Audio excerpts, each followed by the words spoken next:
I stayed up nights rewriting their mistakes into solutions. I gave every promotion, every opportunity, every ounce of patience I had. I moved cities, skipped vacations, and worked through sickness while they celebrated my wins like they were theirs. I covered for them when they failed. I stayed silent when everyone else judged. And in the moment I finally needed a hand, a single word of understanding, they turned away. They smiled at my sacrifices like they were invisible, like I had nothing to say about it. They acted as if I had never existed beyond their convenience.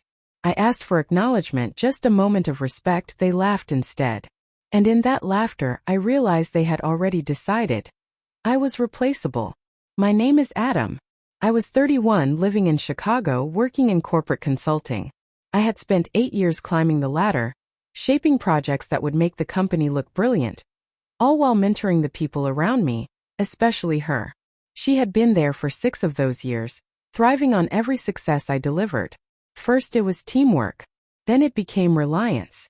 And by the 4th year I was indispensable. She knew I would stay late to finish her reports, take responsibility for her missteps, and cover for her mistakes without a second thought. I didn't notice it at first. I thought loyalty meant helping people rise alongside me. But over time it became clear. She didn't see me as a colleague. She saw me as a tool. Every smile I gave her, every bit of advice, every project I led for her benefit, it was just leverage for her own gain. And somehow, I still defended her when others whispered about her manipulations. The first crack appeared subtly. During a major presentation to the board, she took credit for work I had spent months perfecting. I smiled, nodded, and let her. I told myself it was okay, that recognition wasn't everything. But the sting lingered. It festered quietly. Every meeting, every client call, every conference where she presented my ideas as her own, it all piled up. I was giving everything and she was taking everything. The final straw wasn't even public. It was a single Monday morning over coffee in the break room. I mentioned a personal achievement, something I had struggled to complete outside of work. Her response was a dismissive shrug and a laugh. "Oh, I guess that's nice. But don't forget who really matters here." She didn't mean it in jest. It was casual, almost mundane. But the weight of those words knocked the air out of me. In that moment I felt the truth of every overlooked hour, every unrecognized effort, every sacrifice I had made just to keep her afloat. She had never seen me. She never cared to.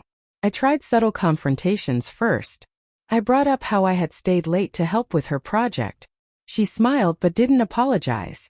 I reminded her of the extra work I'd done for the presentation she took credit for. Her response was a cold thanks.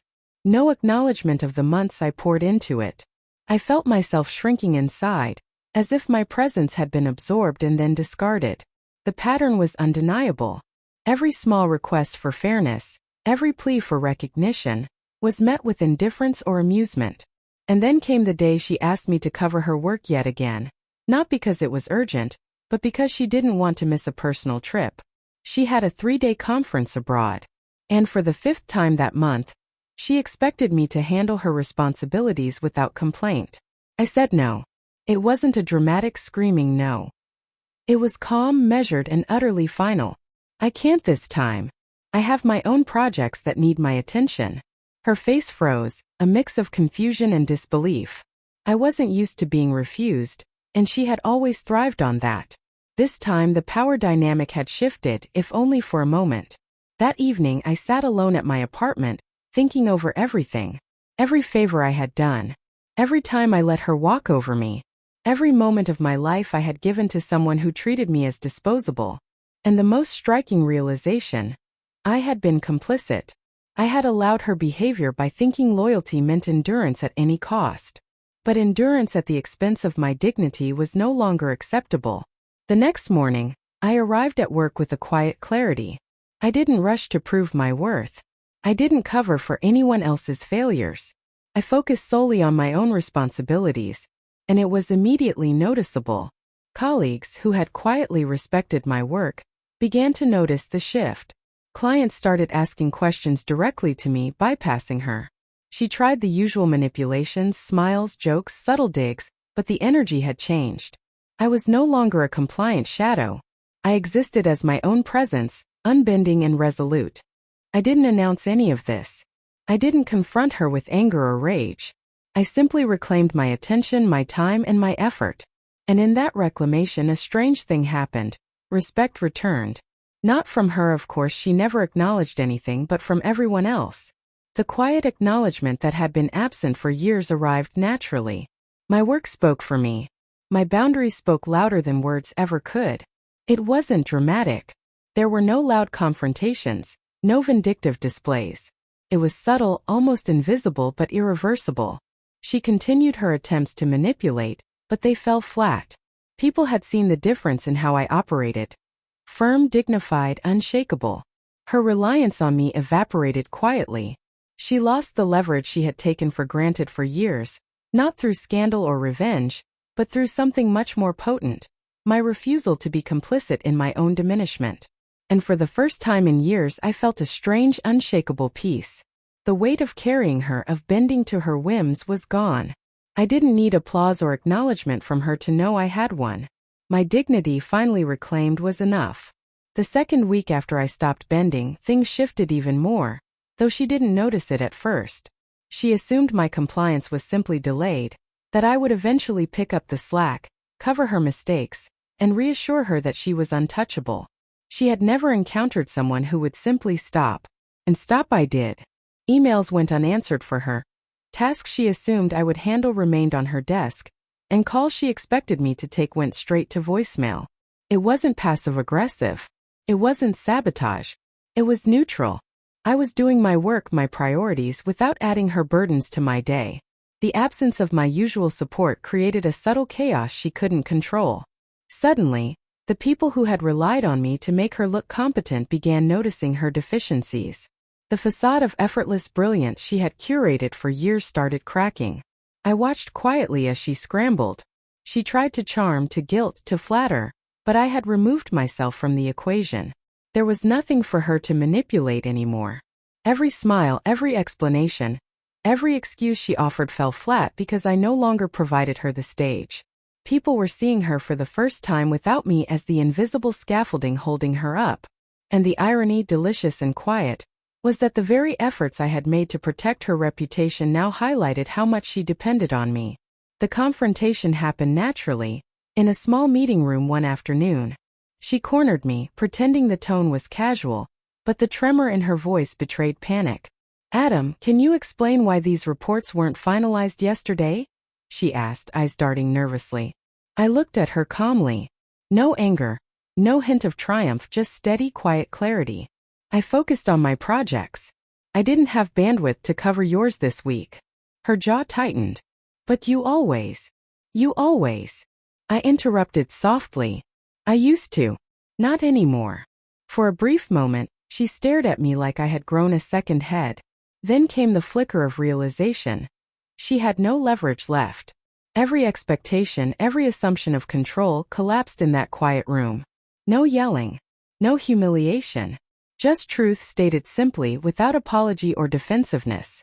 After that, I stopped engaging in any personal interactions that weren't strictly professional. Lunches, after-work drinks, casual chats, they all disappeared. I focused on building my own network, mentoring others who actually appreciated it, and taking the time I had long ignored for myself. Slowly, the people around me started treating me differently, not because I sought recognition, but because my absence of servitude made my worth undeniable. Weeks turned into months.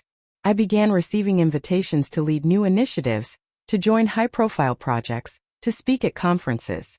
Every opportunity came because I had withdrawn my compliance, not through manipulation or revenge, but through refusal to be invisible.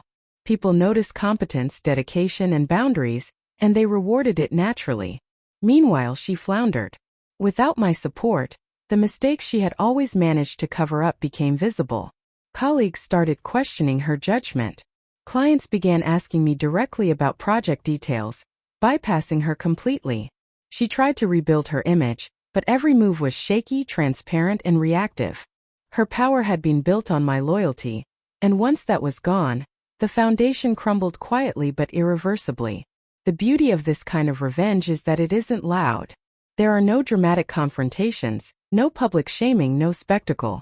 It's quiet, subtle, almost imperceptible, but it works. And the satisfaction lies not in seeing her suffer, but in reclaiming my own life. Every achievement she once stole or minimized now stands untouched by her influence. I no longer define my success by her perception. I define it by my integrity, my skill, and my refusal to allow someone else to diminish me. During this time, I also learned another lesson. The moment you remove yourself from someone's manipulations, they lose power instantly. It's not about confrontation, it's about absence. They may continue pretending to control the narrative, but without your participation, the story changes. And in her case, without me to prop up her image, she simply couldn't sustain the illusion anymore. I started mentoring younger employees differently. I taught them boundaries alongside skill. I showed them that loyalty should never equate to self-erasure. And slowly, a culture of respect began forming around me, not because I sought it, but because I embodied it. Every interaction became a subtle testament to the idea that dignity is earned, maintained, and fiercely protected. And then came the day when I realized I didn't even think about her anymore. Her attempts to regain control, to seek validation, or to manipulate my reactions became irrelevant. I didn't watch her flounder with satisfaction. I simply moved forward. And in that movement I discovered something unexpected: freedom. Freedom from obligation. Freedom from exhaustion. Freedom from the constant balancing act of trying to please someone who would never see my worth. And the quietest, most satisfying revenge of all? I didn't need her acknowledgement to feel accomplished. I didn't need her to fail spectacularly. The simple truth was enough. I had built my life, my reputation, and my self-respect without her input, and she had no way to reclaim influence over me. By the end of that year, she had been reassigned to a project where her leadership was under constant scrutiny. The very colleagues who once overlooked her reliance on me now held her accountable for mistakes she could no longer hide. She had lost control, not through vindictive measures, but through the simple act of me valuing myself more than her approval. I looked back once, almost reflexively, and realized something. The person who betrayed me wasn't my enemy. My enemy had been the years I allowed myself to be invisible. The betrayal only became powerful when I surrendered to it. The revenge wasn't about punishing her. It was about reclaiming every ounce of energy, respect, and dignity I had once given away freely. By the time Section 3 began, the change in my environment was undeniable. The subtle power shift I had initiated months earlier had solidified into something permanent. She could no longer influence me, manipulate me, or exploit my loyalty. The quiet authority I had built around myself was now unshakable. Not through aggression, but through consistent boundaries, dignity, and presence. I remember the day she tried to reclaim a sense of control. It was subtle, a suggestion in a team meeting, a half-smile that implied, "You'll still help me, right?" I simply ignored it. Not with anger, not with comment, but with absence. My refusal was complete, unyielding, and noticed by everyone in the room. She faltered in a way that was almost painful to witness, not because I wanted to see it, but because the truth had become inevitable. She had no more leverage over me. Life outside work began to shift as well. I reallocated the time I had spent catering to her whims into personal growth, relationships, and long-forgotten passions. I exercised, traveled, read, and pursued projects I had shelved while being indispensable to someone else. Every choice I made reinforced the message I had silently been broadcasting. My life is mine, and no one's dismissal or betrayal can take that away. Her absence of acknowledgement never bothered me anymore. In fact, it became liberating. I stopped seeking validation from anyone who had proven themselves unworthy. The satisfaction was quiet, internal, and permanent. I didn't need to explain, to confront, or to watch her stumble in real time. Life itself had taken care of the balance. She had lost access, influence, and control, not because I sought revenge, but because I simply stopped participating in the system she depended on. The most profound realization came one evening, months later, during a casual conversation with a colleague I respected deeply. "I don't know how you did it," they said. "She used to be untouchable. And now, it's like she doesn't even matter." I smiled. It wasn't gloating. It wasn't triumphal. It was a recognition of something far deeper. I had reclaimed my life without anyone else needing to enforce justice for me. I had created my own equilibrium, and in doing so, the imbalance she thrived on evaporated. I also began mentoring others differently. I shared my experience not as a tale of bitterness, but as a lesson in self-respect. I taught that loyalty is admirable only when it is mutual. I showed that boundaries are not a weakness, they are a shield. I emphasized that dignity cannot be negotiated away for temporary approval. And slowly, I saw others around me adopting the same principles, protecting themselves from manipulation before it even began. The final turning point came quietly, in the most mundane way.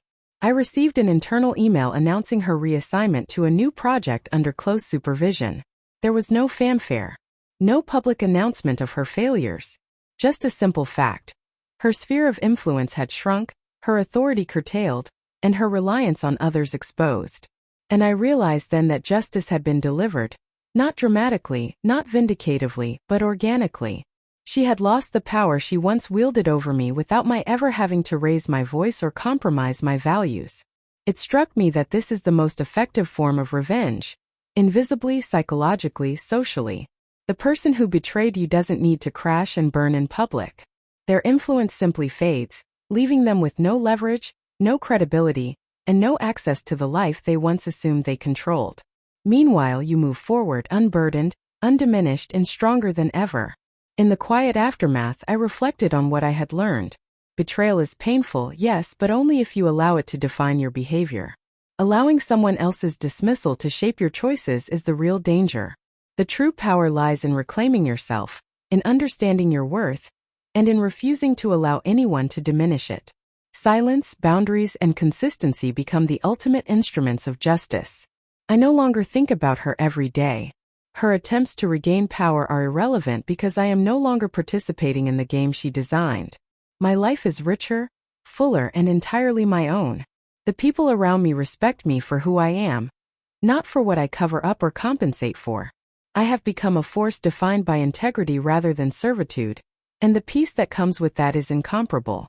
Looking back, I understand that my revenge was never about her, it was about me. It was about reclaiming every year, every hour, every ounce of energy I had given to someone who didn't value it. And in reclaiming it, I found something far more lasting than the fleeting satisfaction of watching her fall. I found freedom, dignity, and an unshakable sense of self-worth. The lesson is simple but profound. Loyalty without reciprocity is surrender. Silence can be louder than confrontation. Boundaries, once firmly established, are unbreakable. And the most enduring justice is the quiet, irreversible reclamation of your life. I gave them my best years. And in the end, I took them back entirely, irrevocably, and with complete peace.